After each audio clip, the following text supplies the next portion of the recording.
Hi hello welcome back to my YouTube channel. ಇವತ್ತು egg ಮತ್ತು ಪನ್ನೀರ್ ಹಾಕಿ egg bhurji ಮಾಡೋಣ ಅಂತಿದ್ದೀನಿ. Egg bhurji ನೀವೆಲ್ಲ ನೋಡಿರ್ತೀರ ಸಾಮಾನ್ಯವಾಗಿ, ಆದರೆ ಎಗ್ ಜೊತೆಗೆ ಪನ್ನೀರ್ ಹಾಕಿ ಇವತ್ತು ನಾನು ಮಾಡ್ತಾಯಿದ್ದೀನಿ. ಅದು ಮಾಡೋದು ಹೆಂಗೆ ಅಂತ ತೋರಿಸ್ತಾ ಹೋಗ್ತೀನಿ. ಸಿಂಪಲ್ಲಾಗಿರುತ್ತೆ. ಅದರಲ್ಲೂ ಈ ಬ್ಯಾಚುಲರ್ಸ್ಗಳಂತೂ ತುಂಬ ಈಸಿಯಾಗಿ ಮಾಡ್ಕೋಬೋದು. ಅದನ್ನು ಮಾಡೋಕ್ಕೆ ಶುರು ಮಾಡೋಣ.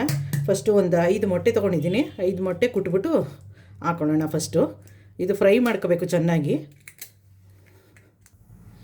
ನೋಡಿ, 5 ಮೊಟ್ಟೆ ಹಾಕ್ಕೊಂಡಿದ್ದೀನಿ. ಇದನ್ನು ಸ್ವಲ್ಪ ಫಸ್ಟು ಚೆನ್ನಾಗಿ ಫ್ರೈ ಮಾಡ್ಕೊಂಬಿಡೋಣ.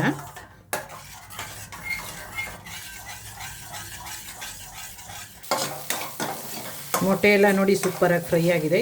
ಈಗ ಒಂದೊಂದಾಗಿ ಇದಕ್ಕೆ ಹಾಕ್ತಾ ತೋರಿಸ್ತಾ ಹೋಗ್ತೀನಿ. ಒಂದ್ಸಾರಿ ಟ್ರೈ ಮಾಡಿ. ಜಿಮ್ಗೆ ಹೋಗೋ ಮಕ್ಳಿಗಂತೂ ತುಂಬ ಒಳ್ಳೆಯದು ಇದು.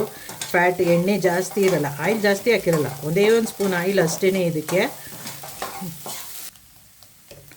ಶುಂಠಿ ಬೆಳ್ಳುಳ್ಳಿ ಪೇಸ್ಟ್ ಹಾಕ್ತೀನಿ 1 ಸ್ಪೂನು, ಸಾಕಷ್ಟೇ. ಅಷ್ಟು ಇದು ಖಾರದ ಚಿಲ್ಲಿ ಪೌಡ್ರು ಸಾಕಿಷ್ಟೇ. ಇಷ್ಟು ಧನಿಯಾ ಪುಡಿ, ಸ್ವಲ್ಪ ಖಾರ ಇರುತ್ತಲ್ಲ ಅದು, ಸ್ವಲ್ಪ ಖಾರ ಆಗಬಾರ್ದು ಅಂತ ಸಾಕಷ್ಟು.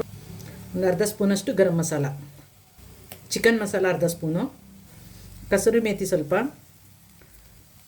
ನೋಡಿ, ಇದು ಮಿಕ್ಸ್ ಅರ್ಬ್ಸ್ ಅಂತ ಅಂದ್ಬಿಟ್ಟು ಇದು ಸ್ವಲ್ಪ ಹಾಕ್ತೀನಿ. ಈಗ ಇದನ್ನು ಸ್ವಲ್ಪ ಮಿಕ್ಸ್ ಮಾಡ್ಕೊಳ್ಳೋಣ. ಸಾಲ್ಟ್ ಹಾಕ್ತೀನಿ ಸ್ವಲ್ಪ. ಎಗ್ ಮಾಡಬೇಕಾದ್ರೆ ಸಾಲ್ಟು ಸ್ವಲ್ಪನೇ ಹಾಕಿ. ತುರಿದಿಟ್ಕೊಂಡಿರೋ ಪನ್ನೀರು,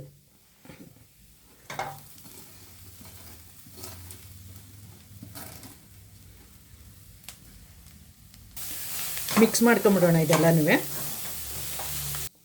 ನೋಡಿ, simple paneer masala egg bhurji ready. ಬ್ಯಾಚುಲರ್ಸ್ಗಳಂತೂ ತುಂಬ ಈಸಿಯಾಗಿ ಮಾಡ್ಕೊಳ್ಳೋವಂಥದ್ದು. ಆಯಿಲ್ ಜಾಸ್ತಿ ಬೇಡ, ಏನು ಬೇಡ. ಆರೋಗ್ಯಕ್ಕೆ ತುಂಬ ಒಳ್ಳೆಯದಾಗಿರುವಂಥದ್ದು ಪನ್ನೀರ್ ಮಸಾಲ ಎಗ್ ಬುರ್ಜಿ ರೆಡಿ.